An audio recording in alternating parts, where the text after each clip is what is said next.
Dear students, welcome back to this very important agenda of therapy for dysphagia. And today, like in previous lecture, we'll be talking about some options that are available in the management of dysphagia. Remember, we talked about some maneuvers and some exercises and some manipulations in the food content. And today we'll be trying to compare some newer emerging kind of situations which can be actually which can actually replace the traditional system or can be utilized along with the traditional system. So we'll be talking about these in further details. So our agenda for today is exercise-based therapy for the treatment of dysphagia. So remember, goals for dysphagia included number one, safe swallow, and number two, increase PO intake. Safe swallow, as you can understand, कि कोई भी ऐसा procedure है जिसके अंदर आप penetration और aspiration को अवॉइड कर सकते हैं. So that is called a safe swallow. जबकि increased PO intake means कि oral intake आपका जो बढ़ जाएगा. तो किसी भी डिस्फेजिया थेरेपी के सामने दो ऑब्जेक्टिव होते हैं. नंबर वन सेफ्टी और नंबर टू न्यूट्रिशन और हाइड्रेशन को इंश्योर करना और ओरल इनटेक को बढ़ाना. So how would you like determine if the therapy is going effective, जो आप दे रहे हैं थेरेपी. सो उसको डिटरमिन करने का बड़ा आसान सा तरीका है. नंबर वन ये कि क्या आप सेफ्टी इंश्योर कर रहे हो कि नहीं, क्या वो मजीद सेफ होता चला जा रहा है कि नहीं, और how is he coping with the oral intake, क्या वो अब इजीली मैनेज करता है ओरल इनटेक को या नहीं करता. So this is what is the basic agenda in front of professionals when it comes to dysphagia therapy. यहाँ पर हम दो बातें साथ साथ चलाते जाएंगे. एक को हम ट्रेडिशनल सिस्टम कहने लगे हैं. एक ट्रेडिशनल सिस्टम एक ऐसा सिस्टम होगा जिसके अंदर जो फूड मैनिपुलेशन और कुछ मनूवर्स और पोस्चरल एडजस्टमेंट्स का जिक्र किया जाता था. और उसके बाद दूसरा एक एक्सरसाइज बेस्ड अप्रोच होगी जिसका कि हम जिक्र करने जा रहे हैं आज. So will be comparing both of them. So let's see how does it unfold.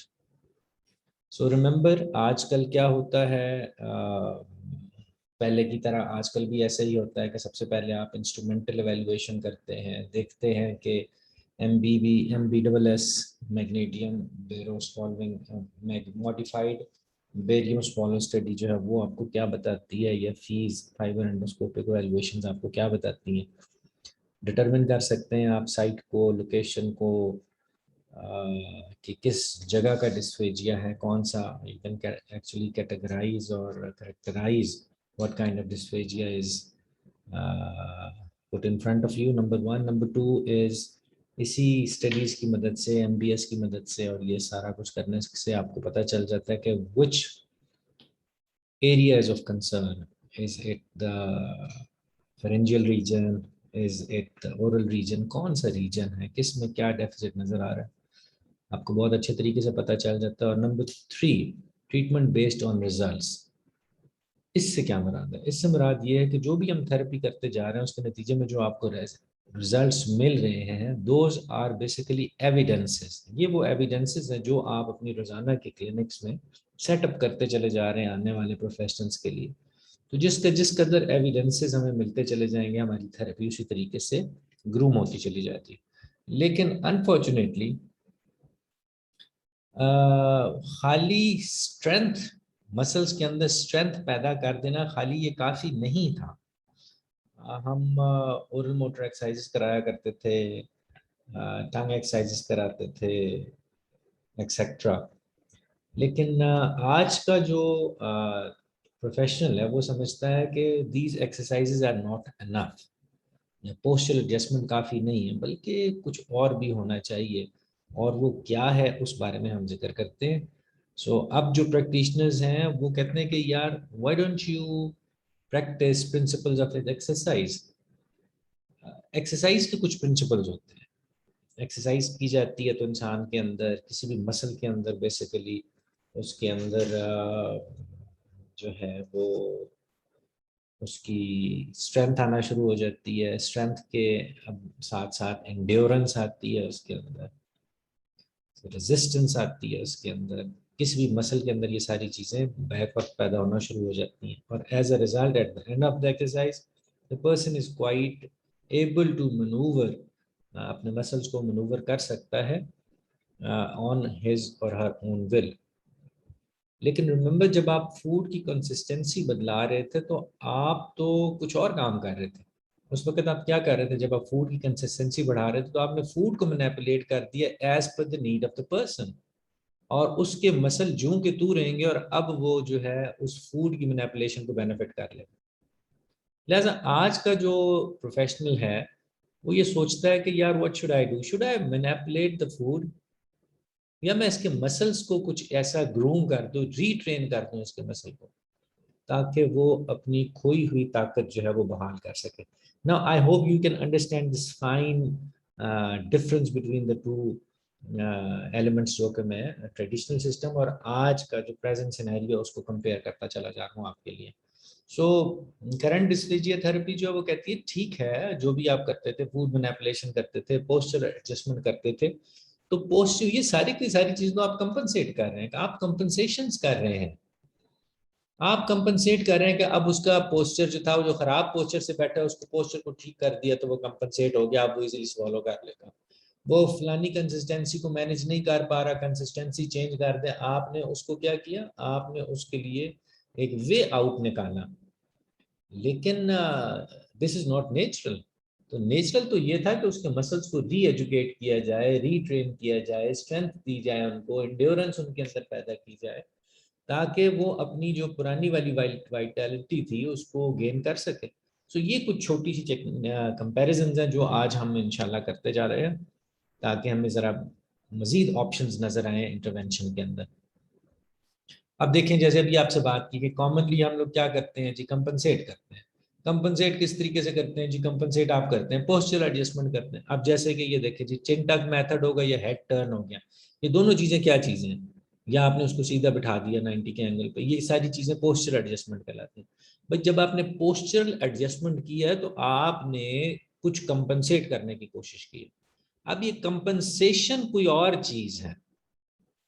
जब आपने उसको कंपनसेट किया तो अब डेफिनेटली फूड को पहले से बेहतर मैनिपुलेट कर लेगा, लेकिन अब उसको हर बार वो इसका इंडिपेंडेंट होता चला जाएगा कि डिपेंडेंट होता चला जाएगा कि हर दफ़ा उसको पोस्टल एडजस्टमेंट की ज़रूरत है, हर दफ़ा उसने चेन टैग करना ही है ताकि उसकी सॉल्विंग जो है वो बेहतर होती चली जाए। तो ये कंपनसेशन का एक तरीका कार था। तो दूसरा तरीका कंपनसेशन का देखें, diet and liquid consistency change. जिस लिक्विड या सॉलिड को वो मैनेज नहीं कर पाता था, आप उसको ऑल्टर कर देते थे, उसकी कंसिस्टेंसी को चेंज कर देते थे, उसको ब्रेकअप कर देते थे, किसी चीज को डाइल्यूट कर देते थे, किसी में थिकनर्स ऐड कर देते थे, उसकी कंसिस्टेंसी को चेंज करते थे, यहाँ तक कि वो इंसान जो है उसको सेफली स्वॉलो करना शुरू करते हैं। अब फिर वही बात है, आप कंपनसेट कर रहे हैं, जो उसकी अपनी स्ट्रेंथ थी वो तो कंप्रोमाइज हो गई, तो अब उसको कंपन सेफ स्वॉलो के लिए आपने फूड मैनिपुलेट कर दिया, और आपने उसको जो है कभी पोस्चर के साथ या किसी मनूवर के साथ उसको एजुकेट करना। दोनों सूरतों के अंदर आपने कंपनसेशन की। तीसरे नंबर पे आ जाए, हमने कहा जी हम आपको एक्सरसाइजेस करवा देते हैं। एक्सरसाइजेस करवाने का मकसद क्या था कि जी आप एफर्टफुल फॉलो सुप्राग्लॉटिक मसाको मेंडलसन शेकर, हमने पिछली डिटेल में काफ़ी पिछली क्लास में उसको देखा था, तो इनको भी हम देखते हैं दोबारा कि ये कुछ ऐसे हमारे पास एक्सरसाइजेस थी जो कि ट्रेडिशनली की जाती हैं। यानी कि पोस्चर एडजस्टमेंट भी हम करते हैं, नंबर 1। नंबर 2, हम कंसिस्टेंसी को भी मॉडिफाई करते हैं उस पेशेंट की नीड के मुताबिक, और थर्डली हम उसको ये एक्सरसाइजेस कराते थे जो कि आपको स्क्रीन पर नजर आ रही है। अच्छा, अब लेट्स ब्रीफली इनको डिस्कस कर लेते हैं, पहले भी हम कर चुके हैं। So briefly let's touch upon them. Hard swallow भी इसको कहते हैं, एफर्टफुल स्वॉलो भी कहते हैं। इसमें होता क्या है? होता है इसमें सिंपल सा है कि इसका पर्पज है, और वो पर्पज ये है कि जो टंग बेस की रिट्रैक्शन है उसको प्रेशर के साथ यूटिलाइज किया जाए, खास तौर पर ड्यूरिंग फेरेंजियल फेज, ताकि फूड जो है वेलिकुलाई के अंदर स्टक ना करे। मैं इसको रिपीट करता हूँ, मकसद इसका क्या था कि टंग की बेस को स्ट्रेंथन करना। टंग की बेस को स्ट्रेंथन करने के लिए आप उसको ये एक्टिविटी कराते थे ताकि फेरेंजियल स्वॉलो आपका जो है ना वो सेफ हो जाए। आप फेरेंजियल स्वॉलो सेफ कब नहीं होता? फेरेंजियल स्वॉलो तब सेफ नहीं होता अगर फूड का रेजिड्यू जो है वो वेलिकुलाई के अंदर रह जाए और आप स्वॉलो कर लें और वो फूड वहीं का वहीं पड़ा हुआ हो, उसका कुछ एलिमेंट्स वहां पे बाकी हों, और फिर जब आप ब्रीद इन करें तो वो फूड वहां से निकल कर और आपके ट्रैकिया के अंदर चला जाए। तो इस चीज़ को प्रिवेंट करने के लिए ये एफर्टफुल स्वॉलो हम लोग कराते हैं। और ये हम दोनों सूरतों से करा सकते हैं, ओनली स्लाइवा से भी करा सकते हैं, और कोई फूड आप देते हैं किसी को खाने के लिए उसको भी आप एफर्टफुल स्वॉलो करवा सकते हैं।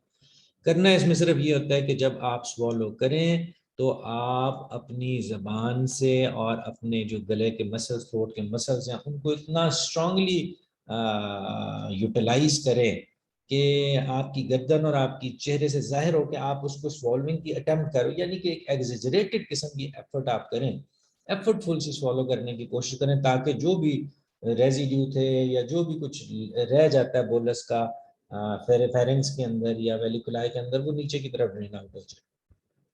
सो एफर्टफुल स्वॉलो एक ऐसा तरीका है जो कि आप एजुकेट करते थे उस पेशेंट को कि टू इंश्योर कि सेफ्टी जो है वो आप उसको असर्टन कर सके।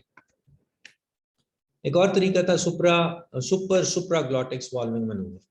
अब इसका एजेंडा या इसका पर्पस क्या है? इसका पर्पस सिर्फ ये है कि एयरवे को प्रोटेक्ट करना। और वो जो एयरवे है वो कैसे प्रोटेक्ट होती है कि क्लोज डाउन हो जाए एयर। अब क्लोज डाउन एयरवे कब होती है?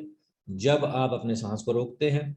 जब सांस रोकते हैं तो एयरवे क्लोज हो जाती है। तो आप खुद समझ लीजिए कि इसके अंदर करना क्या है कि आपने पर्पसफुली अपने सांस को रोकना है at the level of the vocal cords, और टंग की बेस भी इसमें स्ट्रांग हो जाएगी, और इसके साथ साथ जो है वो रेजिड्यू जो है वो ट्रैवल कर जाएगा टूवर्ड्स द स्टमक। सो अब करना इसके अंदर, इसको भी हम स्लाइवा के साथ भी कर सकते हैं, खाली स्लाइवा भी हो सकता है, या खाली को आपने फूड दे दिया उसके बाद दोनों सूरतों में चली जाए। करना इसके अंदर होता ही है कि सबसे पहले आप अपने ब्रेथ होल्ड करते हैं और जोर लगाते हैं और वैल्सल्वा मैनूवर के जरिए अपने सांस को प्रॉपर्ली रोकते हैं। तो उसके बाद आपने किया कि स्वॉल्विंग की अटेम्प्ट करते हैं और स्वॉलो हार्ड करते हैं और कोशिश करते हैं कि इस दौरान आपका सांस रुका रहे, यानी कि आप कॉन्शियसली सांस को रोकने की कोशिश कर रहे हैं। और उसके बाद जैसे ही आप स्वॉलो कर लेते हैं उसके बाद आपने खांसना है या गला क्लियर करना है, ताकि पता चल जाए कि कोई रेजिड्यू था तो वो बाहर आ जाएगा, अदरवाइज आप उसको जो है वो क्लियर आउट कर लेंगे। और उसके बाद स्वॉलो अगेन। अब इसके अंदर क्या हुआ, इसके अंदर भी हमने एक ऐसी एक्टिविटी के अंदर पेशेंट को एंगेज किया है ताकि उसका जो वोकल फोल्ड्स हैं वो स्ट्रांगली अडक्ट हो जाए और वो प्रिवेंट करें और वो गार्ड करें कि कोई चीज़ जो है वो विंड पाइप की तरफ नहीं जा रही है, and everything is expelled either outside or it is taken in the stomach. तो ये सारी की सारी दूसरी एक्टिविटी थी इसको सुप्राग्लॉटिक स्वॉलो। आज ये दोनों टेक्निक जो मैंने आपको बताई हैं ये दोनों तरीके से हो सकती है। एम्प्टी स्वॉलोइंग भी करा सकते हैं, यानी कि स्लाइवे से भी कर सकते हैं, और उसके अलावा आप इसको दूसरी तरफ अगर करना चाहें तो दूसरी तरफ आप इसको किसी फूड के साथ भी, लिक्विड के साथ भी, बोलस के साथ भी, किसी के साथ भी ये काम कर सकते हैं, और ये अच्छी एक्टिविटीज है। तीसरे नंबर पे टंग होल्ड एक्सरसाइजेज, जिसको मसाको का नाम दिया था, और इसका एक ही एजेंडा है, वो ये कि टंग बेस को आपने स्ट्रॉन्ग करना है और लैरिंग्स को ये बेसिकली एलिवेट करता था, जैसे कि आपको लास्ट टाइम बताया था। लेकिन यहाँ पर फर्क ये है कि जब आप ये काम कर रहे हो तो this is only saliva swallow, इसमें आप लिक्विड नहीं देंगे, इसमें आप ईटेबल, ये आप सिर्फ नॉन न्यूट्रिएंट वो अपना स्वॉलो करेगा, अपना स्लाइवा ही स्वॉलो करेगा और उसकी प्रैक्टिस करेगा। और इस दौरान आप अपनी, जैसे कि पहले बताया था कि टंग को बाहर निकाल लें और अपने इंसाइजेस के अंदर उसको पकड़ लेने हैं, फिर उसको स्वॉलो करने की कोशिश करें।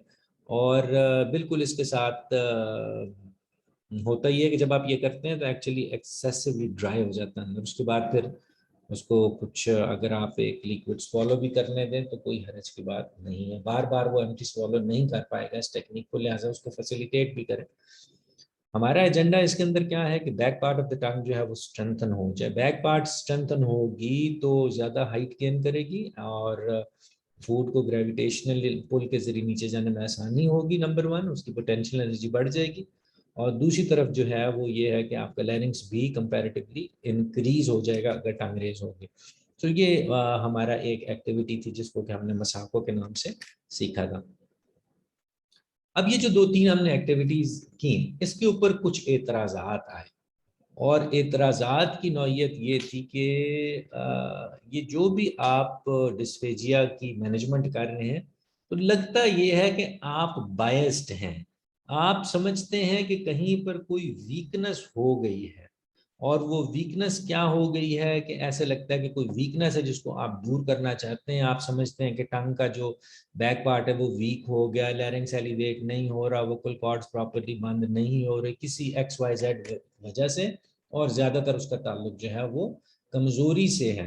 तो भाई अगर कमजोरी है, वीकनेस है, तो उन मसल को स्ट्रेंथन करना है ना। अगर if you have got this presumption कि वो मसल्स वीक हो गए हैं, तो आप उसको एक्सरसाइज बेस्ड एक्टिविटीज क्यों नहीं कराते, एक्सरसाइज के प्रिंसिपल्स को फॉलो क्यों नहीं करते। आप एक तरफ फूड मैनिपुलेट कर रहे हैं, एक तरफ आप उसकी पोजीशन को अल्टर कर रहे हैं, why don't you go and switch to some exercises. तो एक्सरसाइजेस का तो बहुत अच्छा प्रिंसिपल है, और वो एक्सरसाइजेस जिनका हम आगे जिक्र करने वाले हैं। अब जैसे देखें, शेकर एक्सरसाइज क्या थी, ये भी एक एक्सरसाइज है, और इसकी प्रिजम्पशन क्या थी कि जी नेक मसल्स वीक हो गए हैं।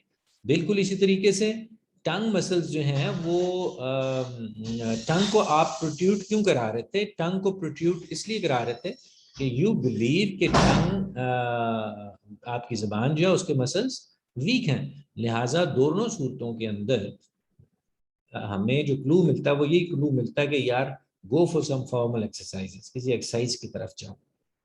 सो लेट अस मूव, आगे चलते हैं। अच्छा, दूसरा इसके अंदर एक और भी था कि इस तरीके से मोटर रेपिटेशन कराना, क्या ये पर्सन को इस काबिल कर देगा, इज इट इनफ कि वो बार बार स्वॉलो करे और उसकी जो मोटर रेपिटेशन की वजह से उसमें स्ट्रेंथ आ जाएगी, या would you like to help the person relearn कि उसकी मोटर एबिलिटीज जो है वो रीलर्न हो जाए, उनकी लर्निंग दोबारा से हो जाए, वो जो अनलर्न हो गया उसको रीलर्निंग कराएं, दोबारा से लर्निंग कराएं। अब ये सारी मूवमेंट सॉल्विंग की अगर आप देखें तो फेरेंस की जो मूवमेंट थी वो सारी की सारी ऑटोमेटेड थी, आपके मोटर मसल्स की लर्निंग हुई पड़ी थी, और सम हाउ वो लर्निंग कंप्रोमाइज हुई है, तो लर्निंग कंप्रोमाइज हुई तो उसको रीलर्न कराए ना, उसकी मोटर लर्निंग कराए। सो इसलिए जरूरी समझा गया कि मोटर लर्निंग के लिए फिर एक्टिविटीज करें, एक्सरसाइजेस करें। सो practical impaired swallowing through intake of safely tolerated food may facilitate pulmonary safety but have no real therapeutic benefits. अब ये हकबी ने क्या कहा जी कि आप इस तरीके से जो टॉलरेबल फूड है वो दे तो देते हैं, हो सकता है कि उसकी पल्मोनरी या उसकी जो एस्पिरेशन थी वो तो सेफ्टी इंश्योर हो जाए, लेकिन स्ट्रेंथ तो ना होगा ना, वो जगह स्ट्रेंथ नहीं ले रही, अपनी ताकत उसके अंदर नहीं आ रही। लिहाजा ये एक क्रिटिसिज्म था इसके ऊपर, और हम ये देखना चाह रहे हैं कि ये अब ट्रेडिशनल सिस्टम से हमें किस तरफ लेकर जाना चाहते हैं। So do we have some better solutions. सवाल ये राइज होता है कि अगर ये नहीं करना तो फिर हमें क्या करना है, is there a better solution. तो इसका जवाब जो है वो हमें मिला जब हमने रिहैबिलिटेशन का लफ्ज समझा। सो रिहैबिलिटेशन के अंदर हम रिहैबिलिटेट करते हैं, रीबिल्ड करते हैं, something that was built earlier we need to rebuild, हमें उसको दोबारा, यही तो रिहैबिलिटेशन का कॉन्सेप्ट था। अब इसके अंदर होता क्या है कि एक्सरसाइज की फिजियोलॉजी को बेस बनाया जाता है। एक्सरसाइज फिजियोलॉजी यानी फिजियोलॉजिकल जो एबिलिटीज हैं उनको रीगेन करने की कोशिश की जाएगी, रीट्रेन करने की कोशिश की जाएगी, रीबिल्ड करने की कोशिश की जाएगी। और इसके नतीजे में क्या होता है कि जी एक तो सेफ्टी आ जाएगी, सेफ्टी स्वॉलो सेफ स्वॉलो हो जाएगा। नंबर 2 फंक्शनल उसकी एबिलिटीज जो है वो गेन हो जाएंगी और इन्फेक्शन के चांसेस कम होते चले जाएंगे। ओरल इनटेक बढ़ जाएगा, एफिशिएंसी उसकी बढ़ जाएगी, वो आराम से खा पी सकेगा। ये इसके पीछे रिहेबिलिटेशन के पीछे जो है ना, रिहेबिलिटेशन साइंस के पीछे ये साइकोलॉजी चल रही है। और वो कहते हैं कि अननेचुरल पोस्चर्स और कंपनसेटरी स्ट्रेटजीज जो है ना, ये ऐसे लगता है कि जैसे ये हमें अपने ऑब्जेक्टिव की तरफ ले जाने में शायद इट्स अ लॉन्गर रूट। सो उससे बेहतर ये है कि हम एक छोटे रूट को फॉलो करें जिसकी बेस्ड ऑन एक्सरसाइज फिजियोलॉजी और जो कि रिहेबिलिटेशन के प्रिंसिपल्स को सामने रखते हैं। अब याद रख लीजिए कि प्राइमरीली हम क्या करना चाह रहे हैं, हम अपने मसल्स की रीट्रेनिंग करना चाहते हैं, रीबिल्ड करना चाहते हैं मसल्स को। अब इसके अंदर क्या क्या होता है जी, muscle retraining requires conditioning motor patterns, number 1, number 2 endurance and resistance, number 3 endurance build slow muscle fibers and resistance build fast muscle fibers। इसका मतलब ये हुआ कि आपने उसको endurance एक्सरसाइज करानी है और resistance एक्सरसाइज करानी है ताकि उसके मसल जो है वो रीट्रेन हो सके। हालांकि अगर देखा जाए तो ट्रेडिशनली हम ये सारा काम कर रहे थे, मसाको में, मेंडलसन में, एफर्टफुल स्वॉलो में यही काम कर रहे थे, लेकिन अनफॉर्चुनेटली हमारा एजेंडा जो था वो एक्सरसाइज बेस्ड नहीं था, वो इस पैरामीटर को या रीएडजस्टमेंट या रीलर्निंग को फोकस नहीं करता था। वो प्राइमरीली हम इसलिए कर रहे थे ताकि हम किसी तौर पर उन चीज़ों को या उसको अवॉइड कर सकें, एस्पिरेशन को, और कंपनसेट कर पाएँ किसी ऑड बिहेवियर को। तो लिहाजा इसके पीछे इस गोल को समझिए। यहाँ पर बहुत ज़रूरी है कि we talk about certain common exercises या सर्टन कॉमन प्रिंसिपल्स जो कि किसी भी थेरेपी के अंदर किसी भी रिहैब थेरेपी के अंदर जो है वो बेसिक्स का दर्जा रखते हैं। अब इसमें सबसे होता है फॉर एग्जांपल फ्रीक्वेंसी। फ्रीक्वेंसी से क्या मुराद है? फ्रीक्वेंसी से मुराद है कि आप एक काम को कितनी दफ़ा रिपीट करना चाहते हैं, कितने उसके सेट्स लगाना चाहते हैं। सो एक ही काम को कितनी दफ़ा रिपीट करना है, रेपिटेटिव एफर्ट्स कितनी होंगी, ये बहुत इंपॉर्टेंट था। अब जब आप उसको एम्प्टी सॉल्विंग ही करा रहे थे या लिक्विड्स के साथ उसकी प्रैक्टिस करवा रहे थे, चिन टक, तो कितनी दफ़ा चिन टक करना है भाई, उसका कोई इन आउट, कोई न्यूमेरिकल कुछ स्कोर्स, को नंबर्स, ताकि आप वैलिडेट कर सके कि आज इसने इतनी एक्सरसाइज की है, कल इसने इतनी एक्सरसाइज की है। सो ना फ्रीक्वेंसी बहुत इंपॉर्टेंट होती है इन थेरेपीज के अंदर। Number 1, number 2 intensity. Intensity means शिद्दत, कितनी रेजिस्टेंस प्रोवाइड करनी है, उसको कितना बड़ा बोलस देना है आपने, कितना बड़ा स्पून, क्वांटिटी कितनी है, उसका चैलेंज कितना बड़ा है। और यहाँ पर जब आप इस रिहैब का जिक्र करेंगे तो रेजिस्टेंस आप कितनी दे रहे हैं, इंड्योरेंस आप कितनी बढ़ा रहे हैं, कितनी देर के लिए उसने जबान को बाहर निकाला है, कितनी देर के लिए उसने इन आउट किया, कितनी फ्रीक्वेंसी के साथ। तो ये कुछ बेसिक प्रिंसिपल्स है जिनकी तरफ मैं आपकी तवज्जो चाहता हूँ कि एफर्टफुल नंबर 1 फ्रीक्वेंसी कितनी है, नंबर 1, नंबर 2 इंटेंसिटी कितनी है, number 3 feedback. How is the person getting feedback? भाई एक तरीका तो ये था जो हम मसाको करवा रहे थे और जो मेंडलसन करवा रहे थे, उसमें सारी की सारी आपकी जजमेंट जो थी वो आपकी पर्सनल जजमेंट थी। आप देखते थे या ज्यादा से ज्यादा पेशेंट से पूछ लेते थे, हाउ डू यू फाइंड, आपको कितनी मुश्किल हो रही है, अब ज्यादा मुश्किल हो रही है कि कहाँ। वो एक सब्जेक्टिव इंप्रेशंस थे। हमारे पास कोई एक ऐसा फीडबैक सिस्टम नहीं था जो कि अनबायस्ड था और जो कि हमें एग्जैक्ट बताता कि कितनी रेजिस्टेंस मिली, कितनी इंड्योरेंस मिली। तो फीडबैक का सिस्टम अब बदलता जा रहा है, फीडबैक बेहतर होता चला जा रहा है, लिहाजा हम फीडबैक को अपने सामने रखेंगे। तो फीडबैक एक रिहैब के अंदर फीडबैक बहुत इंपॉर्टेंट है। और फीडबैक जैसा कि आपको बताया कि we have lots of options available. हम फ्रीक्वेंसी को डिटरमिन कर सकते हैं, हम एंड्योरेंस को, रेजिस्टेंस को, इन तमाम सारी चीज़ों को फीडबैक की सूरत में पेशेंट को बता सकते हैं। उसको पता लगता है कि I have achieved, I have moved up step और गॉन डाउन स्टेप, ये सारी चीज़ उसको पता चलती रहती हैं। तो बहुत ज़रूरी इस चीज़ की है कि हम टास्क ओरिएंटेड स्किल्स जो हैं वो उसकी ट्रेनिंग कराएं ताकि खाली स्ट्रेंथ का इशू ना रहे बल्कि टास्क ओरिएंटेड स्किल्स जो हैं वो उसको मैनेज करें। एक और बड़ा प्रिंसिपल इसमें रिहैब के अंदर बड़ा कॉमन है और वो बहुत इंपॉर्टेंट भी है, दैट सेज रिवर्सिबिलिटी। एक मुहावरा सुना होगा आपने, जैसे it's shows on the screen कि यूज इट और lose it. Muscles you don't use goes waste.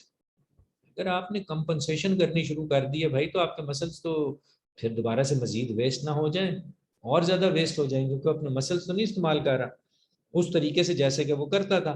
लिहाजा अब लेट अस बिलीव कि things can be reversed, things can be रीडन।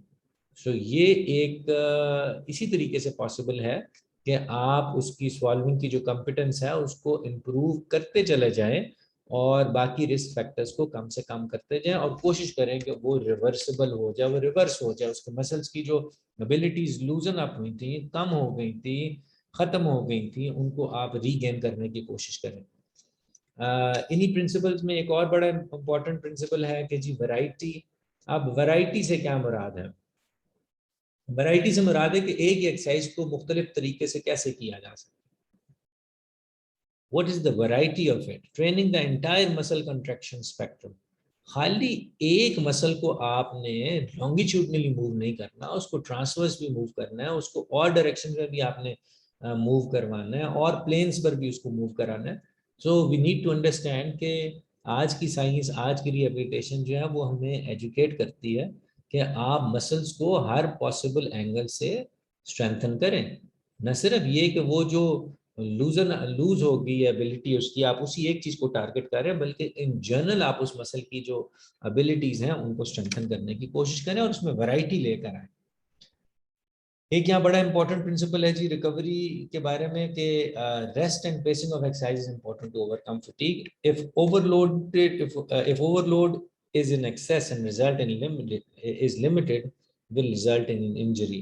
इस तमाम रिहैब के जहन में आपने रिहैब के प्रोग्राम के दौरान ये जहन में रखना है कि rest is very important.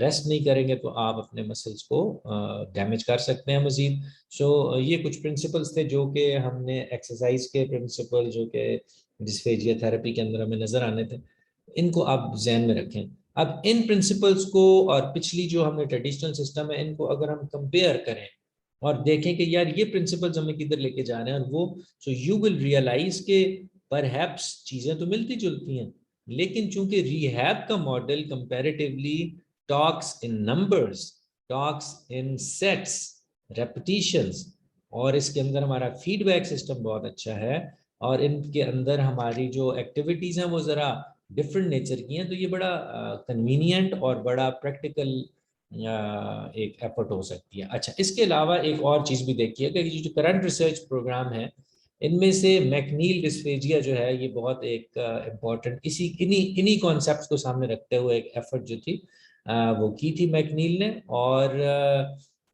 He believes कि अगर हम ऐसे करें तो हमारे नॉर्मल ईटिंग बिहेवियर जो हैं वो डेवलप हो सकते हैं। ये भी उसी तरीके से इंस्ट्रूमेंटल एवेल्युएशन से स्टार्ट होता है और फिर जो ख़राब ईटिंग बिहेवियर्स हैं उनको रिमूव करता चला जाता है। और ये वो प्रिंसिपल है जो कि पिछले प्रिंसिपल से मिलाकर, ट्रेडिशनल प्रिंसिपल से मिलाकर अगर आप इस्तेमाल करेंगे तो थेरेप्यूटिक इंटरवेंशन जो है वो आपकी पहले से ज़्यादा सक्सेसफुल हो सकती है।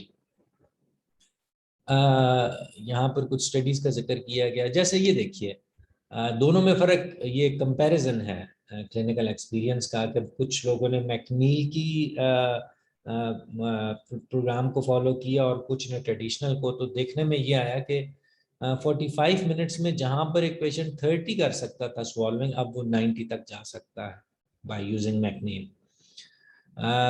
ट्रेडिशनल सिस्टम क्लिनिकल जजमेंट के ऊपर बेस करता था, थेरेपिस्ट की क्लिनिकल जजमेंट होती थी। अब क्लिनिकल जजमेंट से निकलकर कंक्रीट सिस्टमैटिक, अब तो आपके पास नंबर्स आ गए ऑब्जर्वेबल, आपकी आपकी नेक के साथ सेंसर्स लगे हैं और वो मेजर कर रहे हैं कि मसल मूव कर रहा है कि नहीं कर रहा है, कितना मूव कर रहा है, उसकी रेंज कितनी बढ़ रही है, और वो सारा कुछ स्क्रीन पे नजर आ रहा है, और the patient is able to see yes I am improving, या मेरा आप मसल्स ने ज़्यादा मूव किया है, कम किया। तो ये जो रीइंफोर्समेंट है ये बहुत मैटर करती है when it comes to rehabilitation. So ये जो ग्राफिक्स और विजुअल्स और न्यूमेरिक्स हैं, this is basically a change, और ये बहुत बड़ी चेंज है जो कि जिसको कि हम कैपिटलाइज कर सकते हैं। ट्रेडिशनली हम 3 से 4 हफ्ते की इंटरवेंशन करते थे, लेकिन हमने ये देखा कि मैकनील जो है उसका काम तकरीबन 2 हफ्तों में पूरा हो जाता है। बोथ में रिजल्ट इन फ्यू इनटेक, और फायदा दोनों का ही है, दोनों सिस्टम जो हैं वो ओरल इनटेक को प्रोमोट करते हैं। If I have to sum up all this what I discussed today, let me come up with some sentences जो कि शायद जस्टिफाई कर सके। भाई ट्रेडिशनल सिस्टम जो है वो बुरा सिस्टम नहीं था, लेकिन ट्रेडिशनल सिस्टम के अंदर एक बड़ी इंपॉर्टेंट चीज नहीं थी, और वो चीज थी क्लिनिकल जजमेंट। हर चीज आपको, आप जो प्रोफेशनल है उसने खुद से जज करनी थी। लेकिन अब तो देखो, अब जब आपके पास सेंसर्स अवेलेबल हैं, स्टिमुलेटर्स अवेलेबल हैं, आप नेक के उस रीजन को, रिस्पेक्टिव रीजन को आप स्टिमुलेट कर सकते हो, उनके अंदर क्लिक रिस्पॉन्स पैदा कर सकते हो, आप उनके अंदर मूवमेंट इनकॉर्पोरेट कर सकते हो थ्रू इलेक्ट्रॉनिक डिवाइसेस, तो व्हाई नॉट डू इट। तो उसका तो हम इंड्योरेंस लेवल भी, उसका स्ट्रेंथ लेवल भी मैनेज कर सकते हैं। सो इट इज वाइटल, ये जरूरी है कि जहां पर हम ट्रेडिशनल सिस्टम को भी साथ साथ चलाएं, अगर हम इन सिस्टम्स को जो कि हमारे कंक्रीट सिस्टम्स हैं, जो कि हमें फिजियोलॉजी को इम्प्रूव करने के लिए इंस्ट्रूमेंट्स अवेलेबल हैं, उनको अगर आप यूटिलाइज करते जाएं, तो hopefully the results will be much better and easier to achieve as compared to the traditional system. I hope you enjoyed today's class. So if you have got any questions, please you may ask.